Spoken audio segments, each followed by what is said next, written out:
So I want to start out by saying that if you want to quit your job and move to Hawaii, you can. I'm not here to tell you what to do. I'm here to talk about the influencers who post very beautiful aesthetic photos on their social media pages and kind of give people the impression that everyone would be so happy and at peace and just living like a free spirit life if they all dropped out of college or quit their 9-to-5s and moved to Hawaii or lived like a travel lifestyle, and they would just be able to hang out on the beach all day long, live this great life like it seems like the influencers do. I'm going to call them Hawaii lifestyle influencers in this video, but all the things I'm going to talk about kind of also apply to anyone who lives in or travels in like a tropical location and posts about that on social media and kind of makes that like their personal brand. Many have stories where they took a leap of faith. Of course, they dropped out of college, quit their 9-to-5s like everyone does. They only had $100 to their name after they booked a one-way plane ticket to Oahu. And when they got there, they had no accommodation booked. They didn't know anyone there, no plans at all. But it all worked out, and 2 months later, they're living in a bungalow 10 feet from the ocean, and that looks like something you see on HGTV. And then they're always posting beautiful pictures on Instagram of them at the beach, hiking, drinking smoothies, doing yoga on the balcony of their home. Some of them rarely, if ever, show themselves working though, or explain how they make money, even if they get asked that all the time. They never talk about it, and it makes their whole lifestyle a little bit mysterious and secretive. Hawaii and some of these other places that people live or travel to, they're super expensive places. Hawaii is, I'm pretty sure, the most expensive state in the US. And the places that they live in are very beautiful, very aesthetic, and would obviously therefore have to be very, very expensive. And so they have a lot of young, mainly female followers who dream of having their lifestyle. They want to move to Hawaii and be able to live this amazing, perfect, do nothing all day lifestyle like these influencers do. Yet some of them, they have no clue how they even do this. They're not informed of that, and a lot of times they don't even think of it, and I think that can be kind of problematic. But before we get into how these influencers pay their bills, I have to pay mine, so thank you to Native for sponsoring this video. I've been using Native deodorants for almost 6 months now, and I love them. They're great because they're not sticky when you put them on like a lot of other deodorants are. They also, for me, last longer. I don't have to reapply them throughout the day, which is obviously nice. They're free of aluminum, parabens, and sulfates, and are cruelty-free and vegan. Native has a ton of different scents. They also have unscented if you're allergic or sensitive to fragrances, but I've tried 5 of them. These 3, cucumber and mint, lavender and rose, and sweet peach and nectar, are kind of like sweeter, more summery scents. Eucalyptus and mint is another one that I've tried, which is, I think, kind of like a more earthy, masculine scent. And then my favorite one is coconut and vanilla. It kind of smells like how you'd expect it to smell, coconut and vanilla, but it kind of reminds me of like freshly baked cookies a little bit. So 3 deodorants are normally $36, but if you use my link and code analysis, you can get them for $24. That's 33% off, and then shipping is free if you live in the US. Anyways, let's get into the video. So the problem that I have with the Hawaii lifestyle influencer content and the lack of transparency from some of them is that people who follow them that are in vulnerable places, are struggling in life, or just not happy, are going to be the ones that are often most captivated by these influencers and their lives. Because of where they are, they're also less likely to think as critically about whether or not it's feasible for them to actually live like the influencer seems to be living. That can lead to them making poor decisions, thinking that they'll have a similar outcome to the influencer, but then oftentimes it doesn't really turn out that way. They might not realize the difference between them moving to Hawaii with no money or job versus an influencer with thousands, hundreds of thousands of followers doing that. They aren't worried about being completely broke upon arrival because, well, this influencer did it and everything just fell into place for them, so that could happen to me too. They don't realize that while the influencer may not have had a lot of money right when they got to Hawaii, because of their social media following, they can make money way easier and faster than the average person who doesn't have a social media following. Even for those who it is clear how they afford to live how they do, I think it is inherently misleading to portray your life as picture perfect, even if you're occasionally saying like, oh guys, my life isn't always as beautiful as it looks in the pictures. I felt sad today. I cried yesterday. Like, that doesn't really do anything because you still have 900 photos of you standing in front of a beautiful waterfall or climbing trees in the jungle. That's what people pay attention to. I think everyone's entitled to their own privacy. I don't think that we should expect anyone to ever come on and share every struggle and challenge that they have so that they can portray their life as accurately as possible. That's not what I'm saying at all. But when you know that many people follow you and love your photos or your videos because they dream of having your life, I don't think it's okay to portray your life as something that it's not because of the negative effect that has on your followers. Another thing is that some of these individuals probably do work a lot. That's something that I think these types of creators like to keep on the down low from my experience. And working all day, every day isn't the dream lifestyle for anyone who's not into hustle culture, which I don't really think is their audience. They may just seem like they do nothing all day because that's what they're posting about. Of course, if they're working 12 hours a day, they're not going to post that. They're going to post the 30 minutes where they made a smoothie, because these types of Hawaii lifestyle influencers, they didn't probably create their Instagram account so they could show people pictures of them sitting on their computer. So I don't blame them for not showing themselves working. But then there's, others that I genuinely feel like do absolutely nothing all day and it still seems like they make a lot of money. That lifestyle is generally only possible for people with trust funds, which these people are often assumed to have trust funds, or people who have large social media followings and can live off of one sponsored Instagram story post a month and then do nothing for like 95% of the year. Most 16 to 22-year-olds that follow them don't have access to that kind of easy money and therefore are going to have to do other things in order to be able to live in a beautiful beachfront Hawaii home. It's probably not going to be as magical of a story as the influencers was. You might actually have to get a normal job or two. You might have to work a lot. You might have to drive 30 minutes to work every day, sit in traffic. You might have to pay $6 for an avocado. They might show you their beautiful meals, but they'll never show you how much it costs. And trust me, it costs a lot, in Hawaii at least. You won't be able to hang out on the beach all day long. Like, it's probably not going to be like them because you're not an influencer. That's like the whole point I'm trying to make in this video. Don't compare your lives to influencers because you're not an influencer. If you are an influencer, still don't compare your life to other influencers, but hopefully you know what I mean. Now let's look at a case study. I apologize because this is going to take up quite a bit of the video because I have a lot to say. And I think many of you who are familiar with Hawaii lifestyle content probably already have this person in your mind. Claire Michelle is probably a 22-year-old, I would say, influencer whose Instagram is called Plantiful Soul. She has over 250,000 followers there, but is probably most well known for a video made by Cody Ko and Noel Miller called That's Cringe You, which has over 17 million views, and in it they react to a video Claire made with her ex-boyfriend Ricky a month after they met at Whole Foods. She was buying celery, he was buying rosé, really an iconic video. I apologize because a lot of things I want to say about her are things that are just kind of based on my memory. I don't have screenshots for them, but hopefully I think I have enough people who watch my videos who know of her who can confirm that these things did happen. Claire's from Colorado, but she moved to LA at 18 and then she moved to Hawaii, then to Topanga, which is near LA, then back to Hawaii, and I think she lives there right now. She's traveled quite a bit in that time. She's been to Australia, New Zealand, Dominican Republic, Kenya, Canada, New York, etc. She posts very beautiful, aesthetic photos and is known for her long spiritual captions, which to some people sound very deep and woke, and to others sound kind of redundant, a bit nonsensical, like word salad.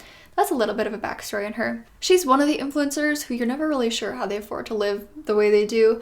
I'm sure many of her followers could list some ways that she's made money, but I think it is hard to believe that she makes as much as she would need to live her lifestyle off of the things that she does, because it never seems like she's doing anything. And I don't say that in an insulting way. It probably seems like I don't do anything because I make like one video a month, but it's just the truth of the matter. Every place that she's lived in or stayed in for a little bit looks super expensive, and she doesn't live in cheap areas. She lives in Hawaii, LA, Topanga. Those places are not cheap. She shops at Whole Foods, which is a very expensive grocery store. She makes a lot of very tasty looking recipes, but they don't look like they contain very cheap ingredients.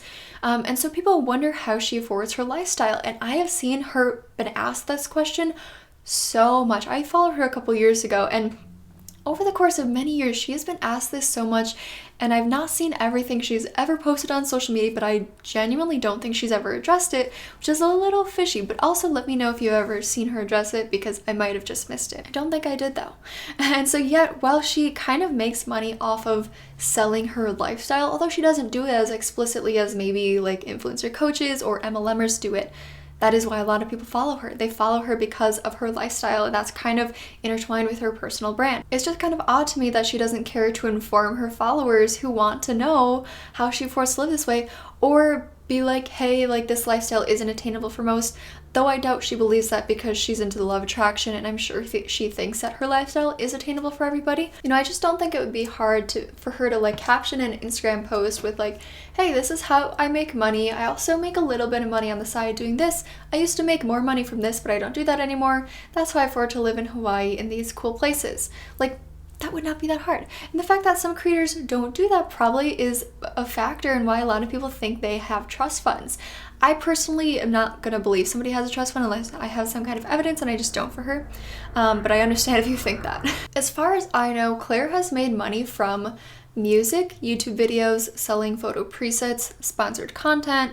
She did a collab with a CBD company to make her own blend. She has one single 25-minute guided meditation on her site for $11.11. I love how everyone I make a video on has something that they're selling for a price that is angel numbers. She used to distribute Kangen water, an MLM product, and possibly still makes passive income through that if her downline is making sales. She did retreats, which apparently she sold the $5,000 Kangen machines to many of her retreat goers based on this screenshot that'll be on the screen if you want to read it. She has sold her artwork, she sold handwritten postcards, she had a paid membership thing. That's a lot of stuff. Even though she doesn't seem to do any of it for that long, I assume that she, like all those things combined, add up to quite a bit of money, and she also would be making passive income from a lot of those things because many of them are things that you make passive income from. Let's talk about this membership thing though, because although it's not something she does anymore, it is connected. One of the things in it is connected to something that she is currently making money from that I really want to talk about. And while this is slightly a tangent, like it is related to the video, because if you find yourself being enticed by their content, Claire's especially, like wishing that you could live the free spirit life in Hawaii and just like be at peace all the time and live on the beach and be great, like I want you to think about whether or not this is the type of thing that you would do if you knew it would make you $8,000 a month. Like I'm estimating that she made from the amount of members and the cost of this membership thing from this screenshot. So this is looking at one of the ways that one of the Hawaii influencers has made money, though I'm not trying to imply that it's representative of how all of them make money at all. So her membership program was $22.22 a month, and in it she offered 3 different courses that I think you could buy individually, but they were also all included in the membership, which included other things besides 3 courses as well. The first course was how to edit photos on an iPhone.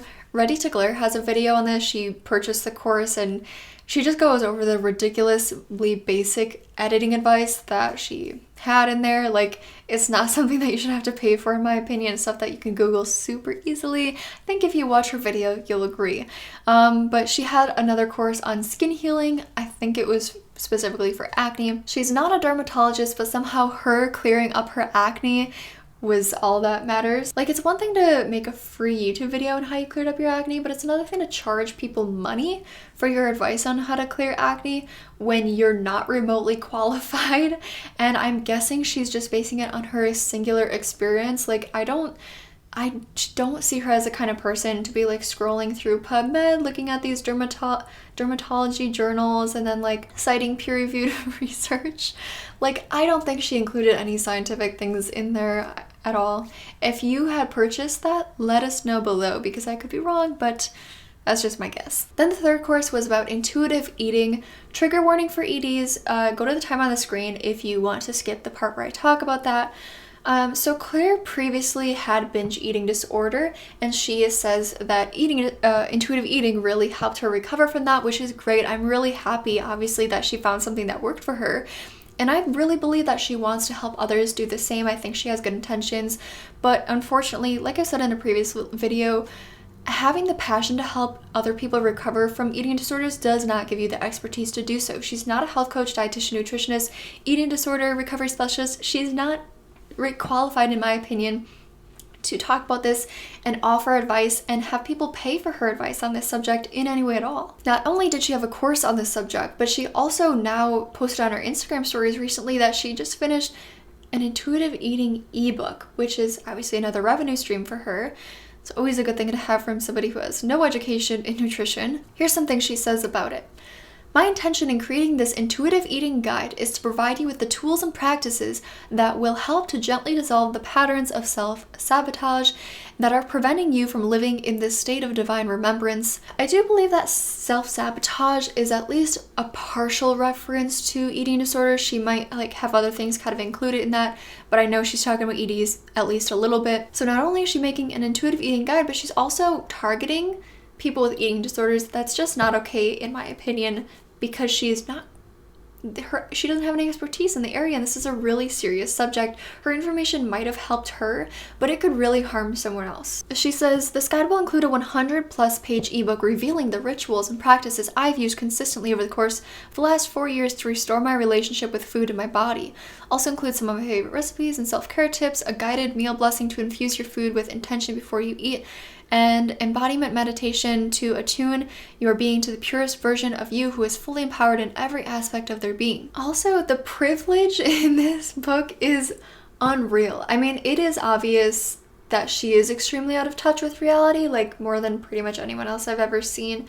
And it kind of seems like this ebook was created for people who don't do anything all day like her. People who don't have any responsibilities, people who only work 4 hours a day, 3 days a week, people who don't have kids, aren't in college, don't have a budget, don't have busy lives. Like I said, I don't think she has bad intentions. I just don't think she realizes that most people don't have the amount of time and money, yet lack of responsibilities that she has. Or they don't just discard their responsibilities when they want to pick up and do something else, live in a new country like she has done with multiple animals over the last couple years. Here's some pages of her ebook that she posted on her Instagram stories for a little sneak preview. Before you begin cooking, tune into what your body is truly craving in this present moment. Set the mood of your space, light a candle or some incense. Put on some music that will fill your home with beautiful energy. Sometimes I love to listen to French music when I cook because it makes me feel like I'm in a movie, hee hee. Also, ensure that your countertops are clear and that there are no dirty dishes laying around. Create a fresh foundation so that your energy can flow freely. Wear clothes you feel comfy yet beautiful in. Pour your healing energy and prayers into every slice, every sprinkle, every moment. Sometimes when I'm chopping up veggies, I'll silent infuse every chop with a prayer as simple as I love you, I love you, I love you, or thank you, thank you, thank you. Who has time for that? I'll tell you who, influencers. She also kind of insinuates that prayer can prevent or heal an ED. Praying before eating has become such a deeply ingrained habit for me that I literally cannot eat without taking a moment to bless my food first. This simple practice has freed me from self-destructive patterns when it comes to food because I feel like it is nearly impossible to self-harm when you are in a state of gratitude. She goes on to say, meditate upon your meal. Presence is your superpower. Put away your phone, turn off your TV, set aside your to-do list, and gently release any distractions that may prevent you from being fully present with your food. All of these things will be available to you later on, but this moment is yours alone right now. She says to give gratitude for your body and then let your eyes wander over your food, observing all the colors, every ingredient that composes the nourishment before you. Savor the fragrance of the meal you have just prepared, cultivating authentic appreciation for the abundance waiting to be received by you. 95% of the world population does not have time for that. And maybe she's targeting the 5% that does, I don't know. But I just think it's kind of weird how a lot of these people who kind of promote themselves as being so woke and enlightened are so out of touch with reality. And so while, like I said, that was slightly a tangent, I do think it's relevant because it shows that, for Claire, for example, it doesn't matter if she's good at what she does or educated on a certain topic. She can make money however she wants because she has young, impressionable fans who idolize her, believe she knows what she's talking about, and will buy anything from her. Most people don't have that. If a professional photographer who didn't have a social media following made a course on how to edit photos similar to Claire's, and theirs was actually good, they still probably wouldn't make as much money because they don't have a social media following. And that's the difference between the average person, maybe you, and the Hawaiian lifestyle influencers who maybe you think or wish you could live like. Also, Claire's kind of known for being a moocher, which obviously helps her, afford her lifestyle. Back when the Cody Co video first came out, I remember seeing a comment from an influencer who had a friend who talked about her friend's experience letting Claire stay with her in San Diego. Since it was a while ago though, and I wanted to make sure I was remembering it correctly, I reached out to the influencer and she told me, Claire stayed with my friend in San Diego and it was meant to only be for a few days, but she ended up staying with her for 2 weeks, ate all her food, made my friend take Instagram photos of her in her backyard, made her drive her around everywhere, and essentially just mooched off her the entire time, all while making Instagram live videos about living the dream and manifesting abundance. A while back, I watched an interview that Claire did where she was sitting on the kitchen floor of some girl's house and it's not there anymore. I can't find it. I think it must have been deleted. But let me know if you saw this, because I remember one of the things Claire said in this video that shocked me and really alarmed me is that she moved in with her ex-boyfriend Ricky 2 days after meeting him at Whole Foods. 2 days. He at the time lived in, and I'm assuming rented, a $1.2 million house in Topanga, California. She also stayed with a mother and daughter at one time, and also stayed with somebody in this tree house when she first got to Hawaii one time. I kind of get the impression that she has stayed with a lot of people where she hasn't had to pay rent, and that's kind of mooching in my opinion. Or she's had roommates, which is totally fine, but those kind of things probably help her keep her cost of living low. Another way she used to save money in Hawaii was by hitchhiking. Her and her friend Allie Michelle, and probably some other people, those are the only ones I remember. Allie Michelle is another Hawaii lifestyle influencer. She has over 375,000 followers on Instagram, and they and other friends used to hitchhike and post photos of it, although I couldn't find any. I looked on both their pages, I couldn't find anything, so maybe they just posted it on their stories, but I know somebody will be able to confirm that they did that. They're two young, pretty girls hitchhiking. That's dangerous. Sometimes they're riding in the backs of people's pickup trucks, not wearing seatbelts, obviously. That's dangerous. And then promoting that as this aesthetic hippie thing to do to a young impressionable audience. I think that is very responsible, and I remember they did get kind of backlash from that.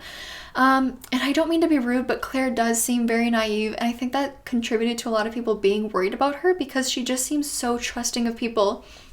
And it would be very easy for people to take advantage of her. So my point with these things is, if you're not willing to do the things that Claire has done to attain her lifestyle, you shouldn't expect that it'll be as easy or quick for you to attain the same lifestyle as she has. Allie Michelle has also made money in a number of different ways, but one that I'm assuming she makes more than the others from is that she writes poetry books. And I'm not sure if she's good or bad at poetry, but that's not relevant. Like Claire and every other influencer with hundreds of thousands of followers that then goes out and creates a product or service to sell, it's going to be way easier for her to sell a lot of books compared to the average person, or even somebody who maybe writes poetry a lot better than her because of her following. Another thing that I want to talk about is that I get the impression that a lot of these influencers who move to Hawaii either are completely unaware of or choose to ignore the less beautiful parts of the islands, the amount of people who live there in poverty, and the fact that richer people moving there negatively affects the locals and the natives who can no longer afford to live there because the prices have gotten so high, and so they have to move out to the mainland US or other places. And it's despite this, they act like they have so much respect for the islands and the people there, and it's on one hand, yeah, they're probably, when you move to a new place, you're not going to go drive around poor neighborhoods and post about that on social media, or drive to places that have been burned by fires and therefore aren't as beautiful. And also, posting about the beauty of an area on social media. Inherently, there's nothing wrong with that. I don't think that's a problem in and of itself. But something about it just doesn't sit completely right with me. I'm not sure if I'm going to explain it very well, and I totally understand if you disagree with me on this.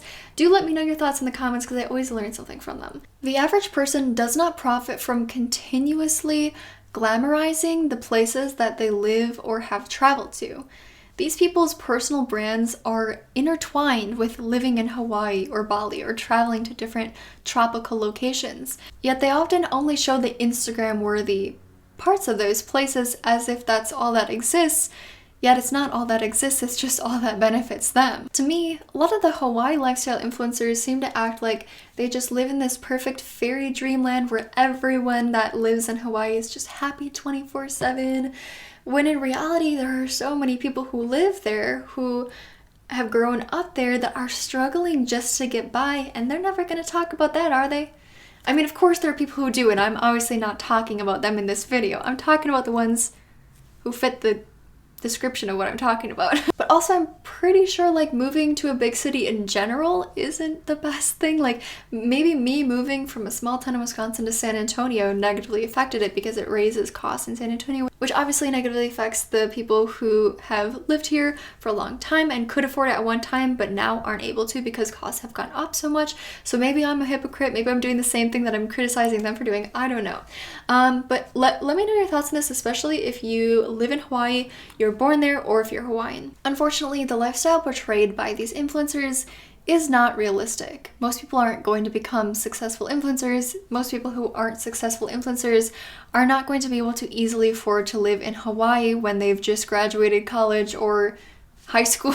If you do move there, it's not going to be as picture perfect as Instagrammers make it seem. First of all, there's huge spiders, okay? I used to want to live in Hawaii years ago, but the spiders really changed that for me. There's also smog from the volcanoes, or maybe it's called VOG, like volcanic smog, and that can be really hard for some people to live with, especially if you have respiratory problems. There's hurricanes. A lot of people you meet there are just gonna come and go. I've heard that a lot of people, they come there, it's really expensive, they leave. So you can make friends who are going to not really last that long, or they're gonna be long distance friendships.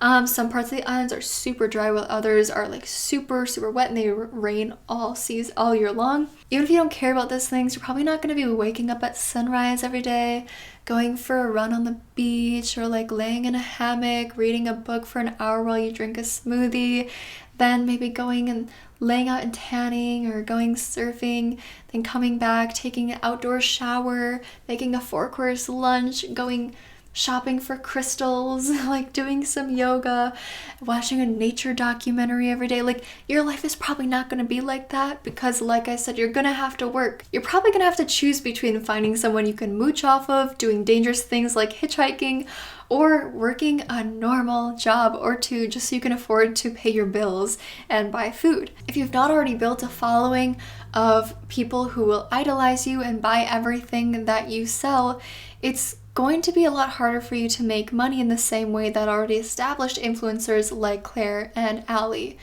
do, who also just so happen to coincidentally both have dated guys who work in marketing, and both girls have connections to celebrities and influencers with larger followings than them, things that also most people don't have access to that give them an advantage. There's a lot of other people online, of course, that fit into the Hawaii lifestyle influencer category as well.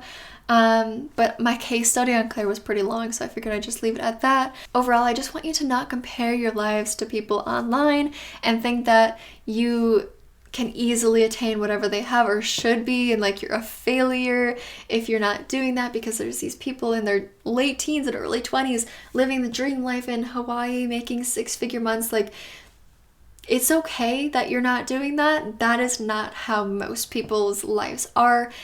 They're only able to do this because they're influencers for the most part. And in my opinion, it's much better to go through life with respect for the people around you, for respect for the people who look up to you and who you're making money off of, to not just do whatever is necessary to create the life you want for yourself, or to be so out of touch with reality that you see no boundaries on what you think you're qualified to make money on.